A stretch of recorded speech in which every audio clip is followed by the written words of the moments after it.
معظمنا بياكل الفول، لكن في كده يقولوا إيه، لأ ما أعرفش أدمّس الفول أو تدميسه صعب، لأ التدميس مش صعب خالص، وكمان بيوفّر لنا جدًا، جدًا، بينفعنا في الصيام، بينفع في السحور، وكمان هنشوف لمّا نيجي نخزّنه التخزين الصح هيكون إزاي، علشان خاطر في معظمنا بيُقع في الغلطة دي، فيا ريت ما نقعش فيها إحنا كمان. أول حاجة لمّا باجيب الفول باكون متأكدة إن الفولة دي حلوة جدًا، ما تبقاش بعد ما أدمّسها ألاقيها في منّه بيكون مش متدمّس خالص، بيكون ناشف زي ما هو، لأ نتأكد إن الفول ده كويس.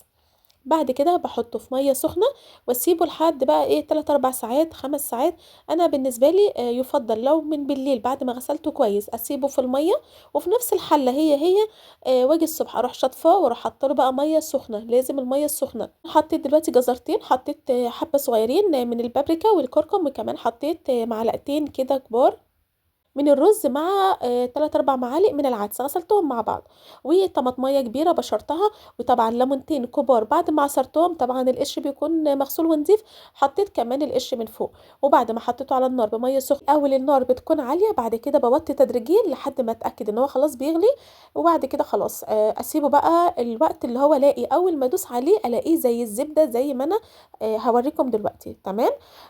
لقيت إن أنا حاسة إن هو محتاج مَيّة عادي جدًا، باغلي شوية مَيّة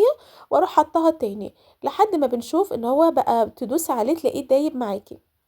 بعد كده خلاص طبعًا أنا دلوقتي حبيت أعمل بس قدّامكم طبق فول بالزيت الزيتون وبالطحينة وبالكمون والملح والليمون، بس كده، قُلنا كده حاجة بسيطة اللي إحنا إيه، أحلى طبق فول إحنا بنحبه. بعد كده التريكات الجديدة أو التريكات التانية كل واحد بيعمل اللي هو عايزه. عايزة دلوقتي أشيله في الفريزر، أنا باستنى لمّا يبرد خالص، خالص، خالص، ممكن أوقات ألاقي فيه طبقة من فوق كده إيه غامقة، الطبقة دي أروح بالمعلقة أروح شايلاها ورامياها، ألاقي باستمرار بقى معايا الفول اللي أنا باطلّعه من الفريزر دايمًا فاتح زي ما إحنا شايفينه كده، لكن لو ما شِلتيش الطبقة السودا دي هتلاقي الفول معاكِ غامق جدًا، لإن الطبقة دي وأنتِ بتاخدي علشان خاطر تكيّسي في الأكياس، هتلاقي معاكِ الفول بقى غامق. وبكده خلصت وصفتنا، ويا رب تكون عجبتكم، ونتقابل إن شاء الله في وصفة جديدة في أكلة بمزاج مع توتة، بس يا ريت ما ننساش نشترك في القناة.